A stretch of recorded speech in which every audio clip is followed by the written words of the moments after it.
Alright guys, this is my door repair kit that I built for my handyman business, and the idea is that it's going to cover about 90% of the jobs that we need to do when we get a work order to work on a door. Now, it's also going to come with this sheet right here, and by the way, y'all can download this. Go to the bottom of the description of this video or any of my videos and click to download my documents. This is an inventory. This is also a sign-in, sign-out log, and it comes with some additional information up top, but I do make all of my kit inventories and sign-in, sign-out logs available for you guys to download and use with your own business. So like I said, the idea of this kit is that it's going to cover about 90% of the jobs. Whenever we get a work order for a door, whatever that work order is, this kit's going to cover about 90% of those, and that includes both tools and inventory. So the idea is you've got your little EDC bag and you grab your kit and you go into the house, and between your EDC bag and this kit, you don't need to go back out to your van or your truck or your handyman vehicle for anything else. So now what I'm going to do is I'm going to open it up and I'm going to show you exactly what's in it and how I've got it built out. Alright, so let's open this kit up and see what's in here. We're going to go ahead and start in the top actually. So in the top, in the very back here, we have some number 9 and some number 10 screws. That's because interior screws for interior hinges on doors are typically going to be number 9 and exterior going to be number 10. And I have short screws. These are 1.5 inch number 9. And then I have longer screws, which are 3 inch for the number 9. And then the same for the number 10. I have short and long. I also have this hinge pin removal tool. This just makes things a little bit easier and cleaner and faster if you've already got it right here with you. In the center here, this is inventory. So this, first of all, is a sleeve. And this sleeve, you just slide onto the outside of the door. So when people kick these doors in sometimes, it cracks the frame right down the center where your latches and your deadbolt go. So this sleeve is designed to go around that and clamp everything together so that you don't have to replace the entire door. This is for exterior doors. They do make them for interior, but typically this is going to be an exterior door. Next is going to be this oversized security strike plate. This is also for when people kick in doors and or deadbolts and it busts the frame out. If the frame is just cracked and not fully busted out, this will oftentimes span across all of that damage for you. And if you put some very long screws down here all the way through into the stud, this will oftentimes suffice for repairing that. Again, instead of having to replace a large section of door frame. Next thing we have is a few hand tools right here. So we've got a chisel, and this is mostly just for chiseling out the frame. We've got a 1-inch paddle bit, and that's going to be for mortising the hole for your latch and your deadbolt when you install a new door. And we've got these needle nose. For the most part, the only thing I use these needle nose for is on laundry room doors. They need to be self-closing hinges, and the most common self-closing hinge has a little pin that you need to be able to reach in and pull out while you're adjusting the hinge, and these tiny needle nose are great for getting that job done. Next bin here, this is going to be for pre-drilling and countersinking, and specifically these are metal cutting drill bits here. So the idea here is that when you have a hinge that has screws that are stripped out, and if you can't get those holes filled, one of the solutions that you can use is you can drill new holes through the hinge in an area where you do have good wood, and you can also countersink those holes with this bit here. This is also for cutting through metal, and you can just make new spots to put your screws at if there's just nothing left behind there that you can repair for that hinge screw that's stripped out. Next thing I have is two different very similar tools here. This one is essentially a metal file that you're going to be able to stick in your drill, and that's going to help you remove some material from your latch plates instead of having to move the entire latch plate. If all you need to do is remove a little bit of material, and this is the same thing except it's just more of a grinding bit rather than a file bit.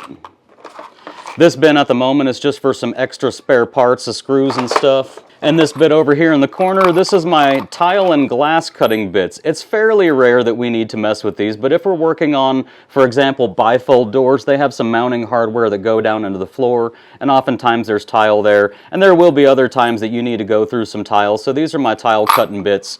We don't use them often, but they do stay in the kit. And then finally, down here in the bottom, these two sections are for the self-closing hinges for your garage doors. We're not going to carry regular hinges because honestly, after 4 years of experience doing this non-stop, I've never needed any regular hinges. I've never had to go to the store to go buy normal hinges. Usually the hinges are there and we're just repairing things. And then I have the same thing in gold. So I have 2 in gold and 2 in a silverish color. Next thing I have over here is going to be these quick set latches. These are just replacement latches. I do replace pretty much everything on all of my rental homes that I work on with quick set. So these latches are quick set because that's what's going to fit most of my homes, since that's what I put on most of my homes. And these are for interior and exterior. And I believe, let's see, what do I have here? I have 2 identical interiors and 2 identical exteriors, all the same color. And I also have, within this same little section, just some extra latch plates here. And what these do is, if you look at the spacing on the screws for these latch plates, it's not in the same place, and it's spaced a little further apart than normal latch plates would be. So what this is going to allow you to do is, if people have adjusted the existing latch plates so many times that there's just no wood left to bite into, and you don't need to come up here and use one of these big oversized security latch plates, then this one can take its place, and the screws are spaced far enough apart that you likely will have good wood that you can get into with this particular screw spacing. Next is going to be our hole saw, and this hole saw is just simply going to be for when we mortise doors. By the way, I will be mortising a door on a video today, so if it's not out already when you're watching this video, keep an eye out, and I think my next video is probably going to be me mortising everything that you need for a slab door, so that's the bit for that.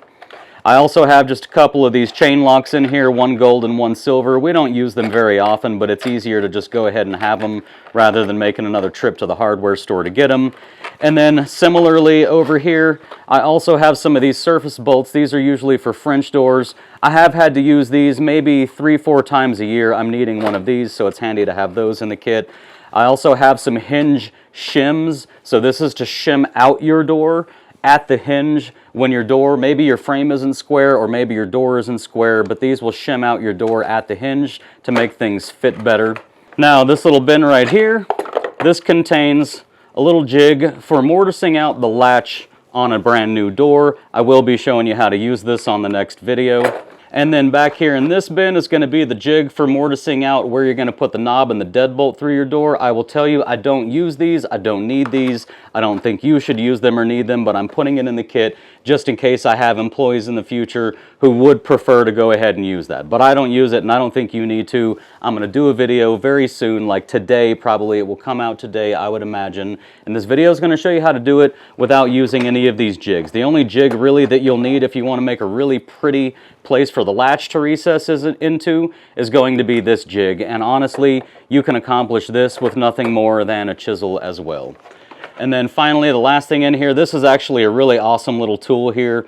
We just used this for the first time, and what this does is it shaves down the door. So if you have a door that's hitting the frame because the house is settled and the frame has settled, if you have a door hitting the frame, this little tool, you just attach your drill bit to the bottom here, and you run this along the door, whichever line it is that you need to take some off of and shave down, and your drill spins this and just cuts it right out. It actually does a really good job. I'm really impressed with this little tool. Alright, and then finally, the one thing that's not in this kit that I think I'm going to be adding is either some golf tees or some bamboo skewers or something of that sort that are going to fill the holes left behind by the stripped out screws. Typically, we just have something in the van or in the truck, but I do want to add something to the kit. This can also just be like wooden shims that you buy, and you can just shave those wooden shims down, but you're oftentimes going to want to be pounding some sort of piece of wood into a hole left behind by a screw and breaking that piece of wood off and then sticking your screw in to tighten up that hinge location. And I don't have that in here, but I will be adding that. So other than that, this is the full complete kit right here. Like I said, this is the inventory, and on the inventory I have literally the quantity of everything that's supposed to be in here. I have sign in and sign out blocks for all of it. I have extra notes at the top for other things you may need to grab, because the idea is that you're going to show up at the shop in the morning, you're going to have a door job, and the door job is going to tell you to grab the door kit, and you're going to grab the door kit, and when you read the door kit, it's going to tell you maybe that you need to grab a couple other things that aren't in the kit, and if you do, you just read those and you sign it all off, you check the kit out, you go do the job, you come back, you backfill anything that you used out of the kit, and you put the kit back on the shelf and you sign it back in.